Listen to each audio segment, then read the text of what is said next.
绣球到底怎样养护才合适？你以为只有通过6月份的花期才能对比出来吗？恰恰相反，观察光秃秃的枝条和芽点更一目了然。Hello， 大家好，欢迎收看靓仔小虾饺的频道。今年夏天，我和大家分享了全日照养护绣球的经验。同一批种下去的无镜下绣球，6颗种在了全日照的地方，2颗种在了屋子北面背阴处。表现如何以及养护方法，欢迎花友们看我9月份发的养护总结视频。今天这期视频将给大家更直观的看到两者对比。我们从3个方面看看接近休眠期这个阶段，全日照和遮阴养护下的绣球休眠进程如何，枝条状况怎么样，芽点饱满度如何。现在看到的是1月4号的视频，全日照的绣球已经全部落叶休眠，光秃秃的。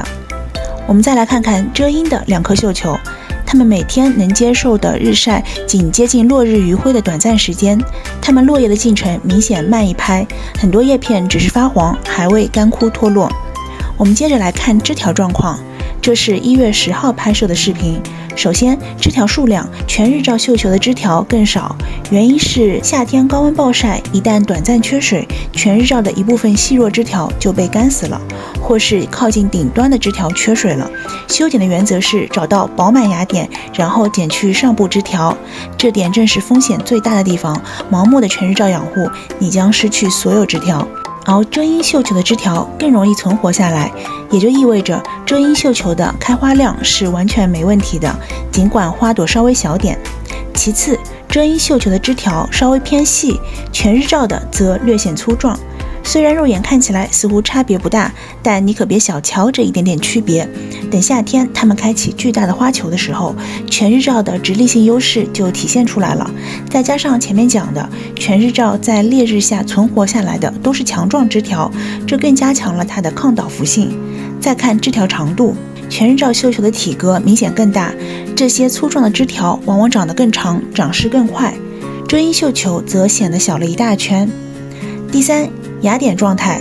首先我们注意一下顶端芽点，这颗遮阴绣球所有的顶芽都发育良好，状态不错，因此修剪的时候采取轻剪，只要把少数干枯的细枝剪掉就可以了，这些顶芽都保留。而全日照绣球的顶芽则良莠不齐，部分枝条因夏天极端高温的影响，从顶端开始缺水，那么顶芽就最先枯死了，所以遮阴绣球更容易保留全部的顶芽，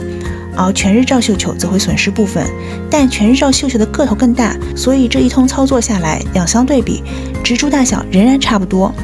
其次，底芽对比，修剪时很明显的看到全日照绣球的底芽数量明显比遮阴绣球多，这意味着到春天，植株将从底部快速抽出很多强壮枝条，让小苗成为中苗，中苗长成壮苗、大苗。